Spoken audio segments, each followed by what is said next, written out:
सलामुन अलैकुम वरहमतुल्लाहि वबरकातुहू। नाजरीन, ज़िलहज के महीने की 24 तारीख करीब आ रही है। आज हम लोग मौजूद हैं बाबा जान के साथ, और ये महीना जिस तरीके से रवा दवा हो रहा है, इसके बाद मुहर्रम का महीना मुहर्रम का महीना मौला हुसैन अलैहिस्सलाम के गम का महीना है, जैसे कि आप लोग सब जानते हैं। लेकिन बाबा जान, कुछ सवालात है कि कुछ नाज़बी खारजी पहले से ही प्रोपेगेंडा बनाते हैं, पोस्ट बना के रख देते हैं कि नया साल आ रहा है, मुहर्रम से नया साल शुरू होता है, और इस नए साल में नए साल की मुबारकबादी देते हैं, हैप्पी न्यू ईयर कहते हैं, यानी खुशी का इजहार करते हैं पहली तारीख को। जबकि इन्हीं के चाहने वाले जो मौलवी मुल्ला है, वो पहले बयान करते थे कि इस्लाम की तारीख देखिए कि कुर्बानी से महीना ख़त्म होता है और कुर्बानी से महीना शुरू होता है।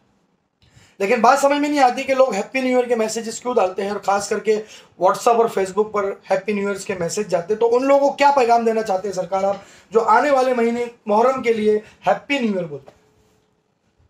वालेकुम अस्सलाम वरहमतुल्लाहि वबरकातुहू। पहली बात तो शेर खान मियाँ कलंदरी वारसी साहब को मुबारकबाद, क्योंकि उनकी पूरी टीम और जितने भी सूफिया हज़रात थे, सैयद व सादात थे, ऑल इंडिया मौलवी मिशन के जितने भी मेंबर हैं, उन्होंने पूरे मुंबई में, पूरे महाराष्ट्र में और पूरे हिंदुस्तान में बहुत ज़ोर शोर से ईद गदीर मनाया। अल्हम्दुलिल्लाह। और इस मनाने को मौला कबूल करे, आमीन। करने कराने वालों को कबूल करे, मौला हमारी पाक नियतों को कबूल करे।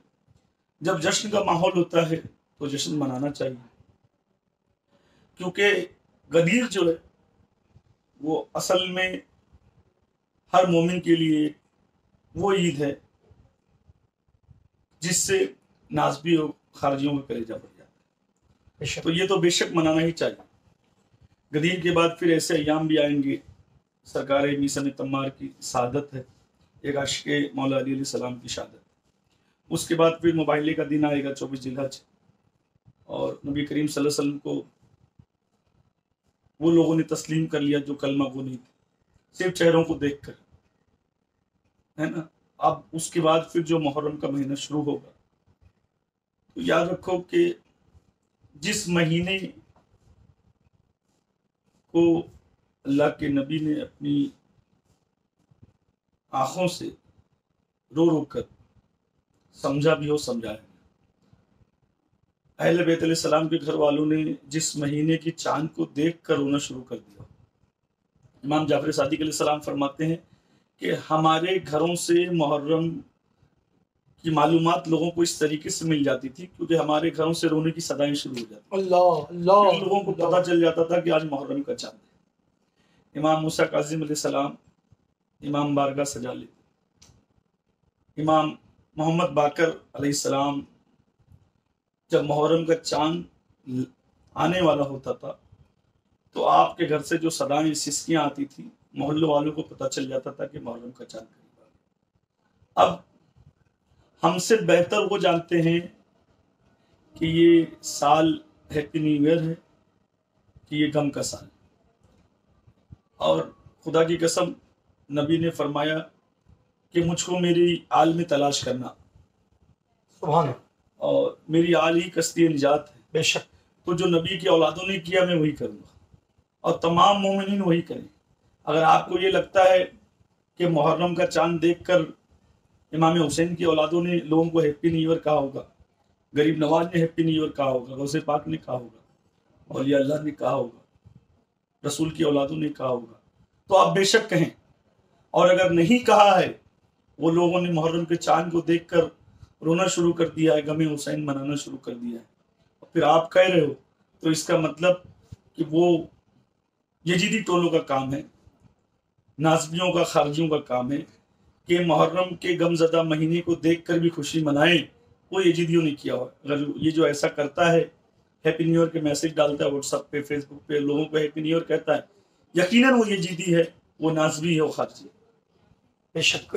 तो नाजरीन, आपने सुना कि न्यू ईयर्स के मैसेजेस अगर आपको दिखाई भी दे, तो उन लोगों को गमे हुसैन के मैसेजेस डालो। महीना मुहर्रम का जो है वो गमे हुसैन का।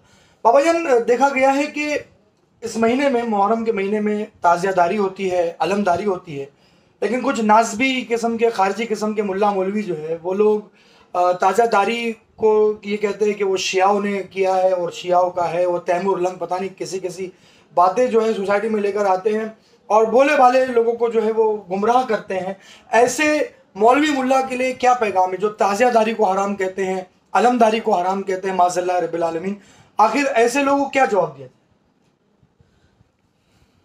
देखो, मैं बड़ा लंबा खुलासा तो नहीं करूंगा, मगर ऐसी बातें बताऊंगा जो लोगों के जहनों में पेवंद हो जाए, उतर जाए, लोग उस बातों को समझ लें। करबला से लेकर अभी तक, यानी आका हुसैन अलैहि सलाम की शहादत के बाद से लेकर अभी तक, जितने भी शिया सुन्नी औलिया अल्लाह सब ने ताजियादारी की। किसी ने ताजियादारी को हराम नहीं करार दिया, किसी ने ताजियादारी को खुराफात नहीं कहा, किसी ने ताजियादारी को गलत नहीं कहा। कोई एक ऐसा बंदा इस मसलक के बरेलवी के आने से पहले, ये जो सुन्नियों के बीच में ये जो मसलक के बरेलियत आई, इसके आने से पहले, इन मौलवियों के इजाद से पहले, आप एक फतवा किसी औलिया अल्लाह का, किसी आलिम दीन का, किसी मुफ्ती का एक फतवा दिखा दो। ये 125 साल वाले जो दीन वाले मुल्ला मौलवी आए, इनसे पहले अगर एक मौलवी का फतवा दिखा दो, एक आलिम का, एक औलिया अल्लाह का फतवा दिखा दो कि किसी ने ताजियादारी से रोका हो, तो यकीनन मैं ताजियादारी करना छोड़ दूंगा। अगर आप मुझसे पूछते हो तो मैं आपको औलिया अल्लाह की लिस्ट बताता हूं जो ताजियादार थे, सुभान अल्लाह, जो औलिया अल्लाह ने ताजियादारी की। तो असल में क्या होगा कि अब ये आखिरी वक्त है, तो फितने भी जोर पकड़ेंगे, यजीदी भी जोर और शोर पकड़ेंगे, नाज़बी खारजी भी जोर और शोर में उठेंगे, क्योंकि अब आखिरी मोहम्मद के आने का वक्त है, इमाम महदी अलैहि सलाम के आने का वक्त है। तो उस तरफ लोग ना जाएं, हुसैनियत की तरफ लोग ना बढ़ें, इसकी प्लानिंग 100 साल पहले से की गई है। ये एक माँ के 4 बेटे जो अलग हुए, देवबंदी, जमाती, अहले हदीस, बरेली बन के, ये लोगों का मकसद एक ही है कि हुसैनियत से दूर रखा जाए, ताजियादारी से दूर रखा जाए। वरना 100 साल पहले से एक भी किसी औली अल्लाह ने ताजियादारी से मना नहीं किया है, किसी मुफ्ती, कारी, हाफिज, आलिम ने मना नहीं किया है। ये सारे मसले 100 साल बाद के हैं। जब से वजूद में देवबंदी, जमाती, अहले हदीस, बरेली आए हैं, तब से ये ताजियादारी पे पाबंदी लगाना शुरू कर दिए हैं, क्योंकि अब आखिरी वक्त है, इमाम ज़माने का आने का वक्त है, लोग हुसैनियत की तरफ ना जाएं, इसलिए ये सारे शोशे छोड़े जाते हैं। बहुत ही खूबसूरत अंदाज में मेरे ख्याल से लोगों को जवाब मिल गया ताज़ियादारी के ताल्लुक से, और जो भी खुराफात फैलाई जाती है ताज़ियादारी को लेकर, अलमदारी को लेकर, तो उनमें न पड़े और ताज़ियादारी खूब करे। ताज़ियादारी के ख़िलाफ़ बात करने वालों को समझ लें कि ये यजीदी लोग हैं। ये मैसेज एक कन्वे किया गया है। बाबा जान, मुहर्रम का महीना आ रहा है, 1 तारीख से लेकर 13 तारीख तक जो मुहर्रम की तारीखें होती है, आप आवाम को एक मैसेज बताएं कि किस तरीके से गुजारें। लोग हमेशा एक ख्वाहिश में रहते हैं कि भाई मुहर्रम आ रहा है तो मुहर्रम को किस तरीके से गुजारा जाए। कुछ लोग जो है माज़अल्लाह 10 तारीख को ईद जैसा मनाने का बोलते हैं। माज़अल्लाह हमने सुना है बयान में कि सूरमा लगाओ, अतर लगाओ, दस्तरखान वसी करो 10 तारीख को। मतलब बिल्कुल ऐसी हरकतें करते हैं जिस चीज़ से लोगों को मना करते थे वो खुद कर रहे हैं। जैसे आपने अभी जुमा की खिताब में आज माशाल्लाह बाबा जान ने बताया कि 22 रजब को कुंडे आती है तो लोग खीर पूरी से इसके लिए मना करते हैं कि किसी का वो लोग उसमें मरंदिन डाल रहे हैं। अब ये खीर पूरी को आप मना कर रहे हैं और वहाँ पर मुहर्रम का जब महीना आता है और 10 तारीख जब आती है तो वहाँ पर दस्तरखान वसी करो, अतर लगाओ, नए लिबास पहनो। तो बाबा जान 10 दिन और फिर ये 10वीं तारीख और फिर 13 दिन तक जो मुहर्रम का है किस तरीके से मनाया, आवाम को एक मैसेज दे दें आप।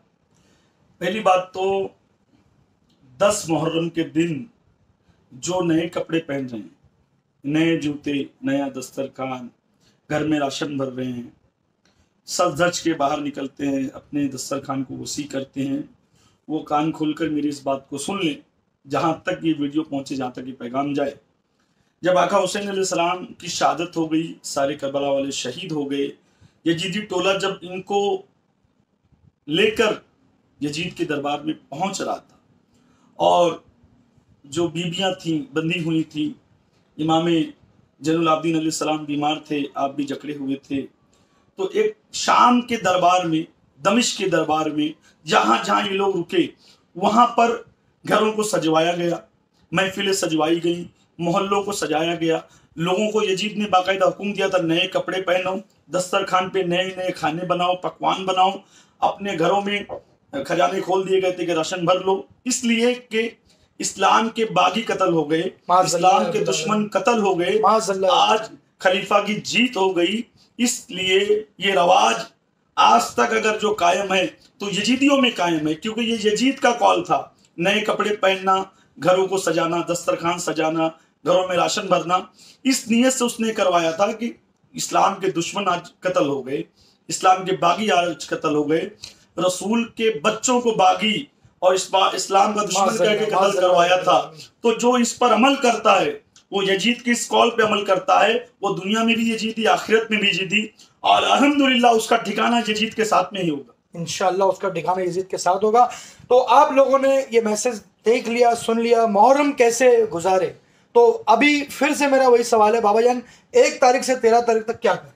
देखो मोमिनीन क्या करें? पहली बात तो मैं तमाम गमे हुसैन मनाने वालों को तहे दिल से मुबारकबाद तो नहीं दूंगा, मगर उनको तहे दिल से मैं अपना मानता हूँ, अपना समझता हूँ, और मैं ये चाहता हूँ कि खुदा हमें कोई गम ना दे सिवाय गमे हुसैन, सिवाय गमे हुसैन के, सिवाय गमे करबला वालों।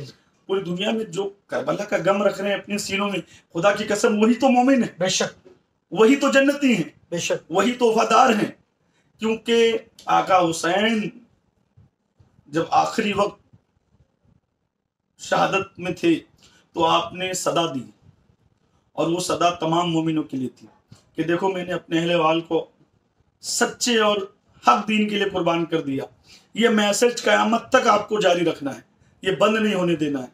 तो मोमिनीन हर दिन 1 से लेके 13 मुहर्रम तक आप अपने गली में, अपने कूचों में, अपने घरों में करबला का जिक्र करते रहें, लोगों को बताते रहें कि नबी के बच्चों को कत्ल किसने किया, किसने करवाया। वो मुसलमान थे जिन्होंने कत्ल किया, मौलवी, हाफिज, कारी, मुफ्ती थे, साहबा के बच्चों थे। जिसने कत्ल करवाया उमैया इब्न अबू सुफियान का बेटा यजीद बिन मुआविया था। तो ये तमाम बातें आप अपने घरों में, मोहल्लों में लोगों को बताएं। दूसरी चीज कि अल्लाह ने हज़रत इब्राहिम के बेटे को बचा दिया एक दुम्बा बेचकर, और उस दुम्बे को मुसलमान घर घर लेके घूमता है, जब खरीद के लाता है बकरे की शक्ल में, और पूरी दुनिया को बताता है कि हम कुर्बानी करने जा रहे हैं। मगर जब रसूल का कुंबा शहीद हो गया करबला में, अब उसकी निशानी क्या है? तो वो जो गाजी का अलम था, जो मौला हुसैन ने गाजी पाक को अलम दिया था, कयामत तक मुसलमानों को अलम बुलंद रखना है, बताना है। एक इब्राहिम अलैहिस्सलाम, इस्माइल अलैहिस्सलाम के दुम्बे को घुमाने वालों, कभी आका हुसैन के ताजिए को भी घुमाओ, मौला हुसैन के अलम को भी घुमाओ। मौला अब्बास के दोनों बाजू कटे मगर अलम गिरने नहीं दिया मौला अब्बास ने। ताजिया मनाना औलिया अल्लाह की एक बहुत बेहतरीन रस्म है, क्योंकि औलिया अल्लाह ये चाहते थे कि दीन हुसैन ना मिट जाए, इसलिए आपने आका हुसैन अलैहिस्सलाम के मुहर्रम के महीने को आम करने के लिए ताजियादारी आम कर दी, अलमदारी आम कर दी, और इसमें कोई शिर्क बिदअत नहीं है। जब इब्राहिम और इस्माइल अलैहिस्सलाम के दुम्बे को लेके घूमना है तो हुसैन अलैहिस्सलाम के ताजिए को लेके क्यों नहीं घूम सकते? हुसैन पाक के अलम को लेके क्यों नहीं घूम सकते? अलम पे लिखा क्या होता है? अल्लाह, मोहम्मद, अली, फातिमा, हसन, हुसैन। अल्लाह के नाम को, रसूल के नाम को, उनके औलादों के नाम को बुलंद करना नाजायज है? किसी की बातों में ना आए, खुल के ताजियादारी करें, खुल के अलमदारी करें। बहुत बहुत शुक्रिया बाबा जान। हमारे ऑल इंडिया मौलाए मिशन के जो मिशन है, ऑल इंडिया मौलाए मिशन का यही मिशन है कि घर घर तक ताज़ियादारी पहुँचे। ताज़ियादार जितने भी लोग हैं वो सब अल्हम्दुलिल्लाह हमारे साथी हैं, हमारे दोस्त हैं, हमारे मुहिब हैं। तो मैं तमाम लोगों से गुजारिश करता हूँ कि ऑल इंडिया मौलाए मिशन से जुड़ जाए, और ये वीडियो जो आप अभी देख रहे हैं इसको ज़्यादा से ज़्यादा आम करें, और ख़ुद भी सुने, पूरा वीडियो सुना करें, और ये मैसेज जो है जो कन्वे हो रहा है उसको लोगों तक पहुंचाए। जिस भी चैनल पर ये रिलीज होगा आप उसको ज़्यादा से ज़्यादा आम करें, चैनल सब्सक्राइब करें, लाइक करें, ज़रूर कमेंट करें, थोड़ा सा वक्त निकाल के कमेंट कर दिया करें ताकि हमें पता चले कि आपने ये वीडियो देखा है। सलामुन अलैकुम व रहमतुल्लाहि व बरकातहू। नाज़रीन बहुत बहुत शुक्रिया।